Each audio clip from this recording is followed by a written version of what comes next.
What's up guys, this is Juan Emerald from Gamer Braves, and I've probably cared more about Street Fighter in the past week than I have in the past 5 years. Gamer Braves.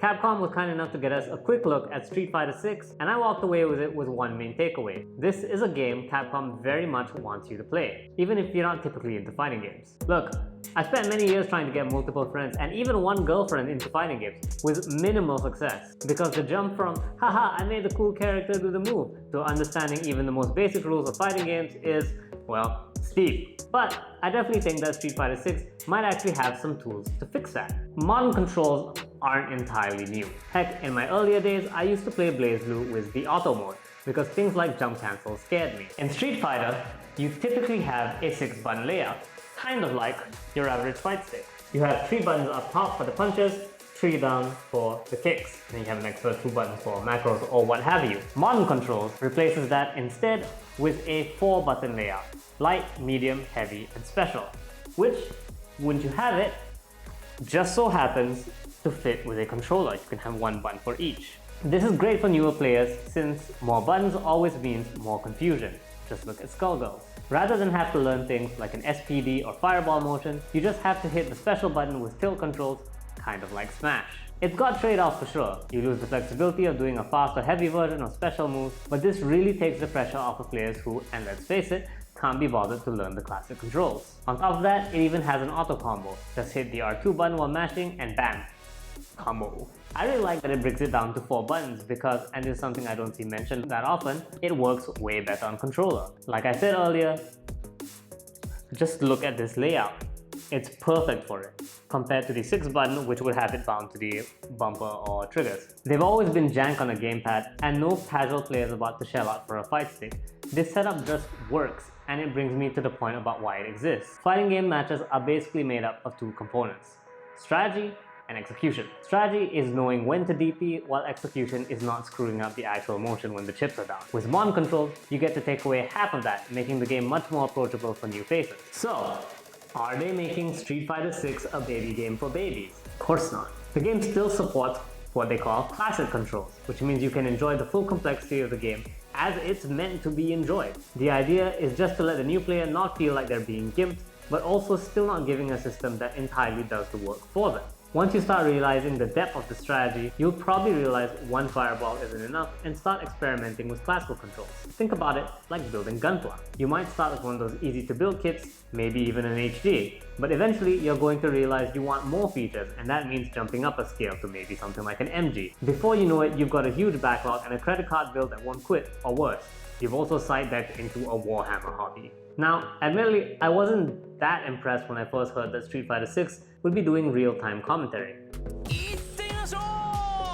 After all, we've had that before in the WWE games. It's just a stilted robo voice saying things like, "Wow, that's gonna hurt," or something like that. Except Capcom actually made the real-time commentary in Street Fighter good. For the English voice, they got FGC commentator Vicious to do the commentary, and it's a lot more than just telling people to make some noise every few seconds. Instead, the disembodied voice of Vicious tells you things like who's got a life lead and when you should keep up the pressure. Taking stock. Goes for a projectile to try and change the pace. Fireballs are risky, but if the opponent doesn't jump, they're one of the best ground game tools. Knockdown. Will this super art connect? Player takes a big gamble and rips out a KO.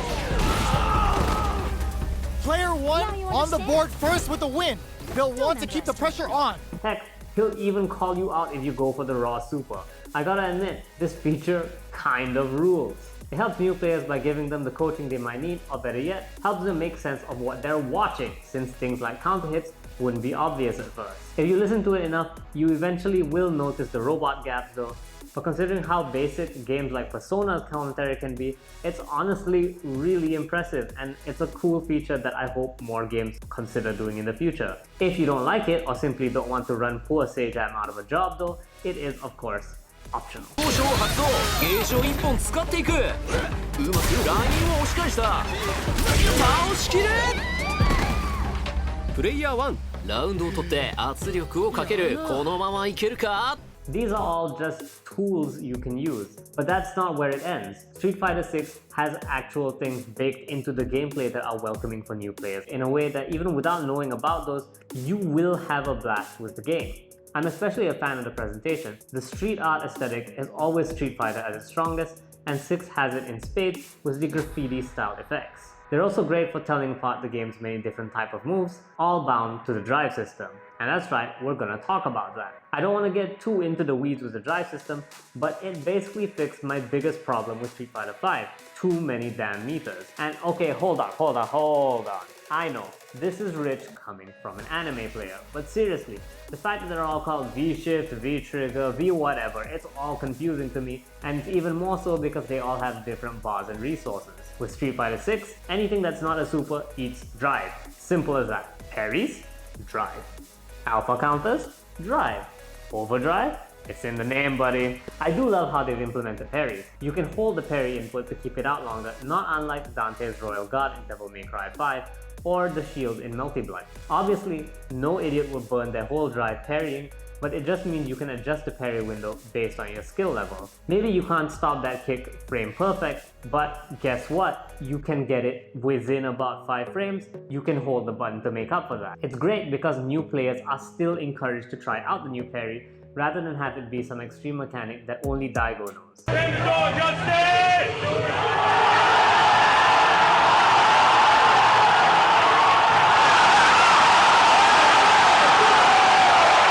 Since you start rounds with full drive, you also never have to feel stingy about spending it like you might with supers. Just be careful not to burn out your drive bar, and if you're feeling low, try to go for the parry or back off to build up some back. Once you've committed to learning Street Fighter 6, it feels like learning the drive system is going to be the best place to actually start learning. Should I use the focus attack here? Maybe I should save it for when I get them in the corner instead. These are thoughts you should be having when you're trying to learn the game.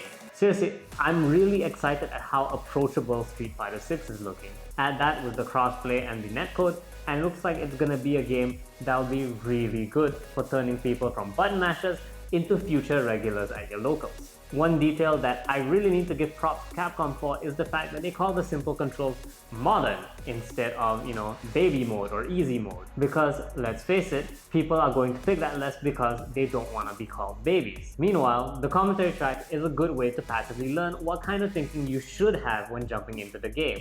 Now, all we need is more roster announcements so I can finally know if my boys Q or Rashid are gonna get dripped out in Street Fighter 6's gorgeous art style. This has been Wandermill from Game Brave, and what's your favorite Street Fighter 6 mechanic? My personal favorite is dripped out to all heck.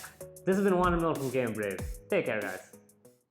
Hey there! Thank you so much for watching our videos. Don't forget to give us a subscribe if you'd like to see more, and like so we know what kind of content you want to see. Got suggestions for new content? Let us know in the comments below too. Thank you so much again for watching. Take care, dudes.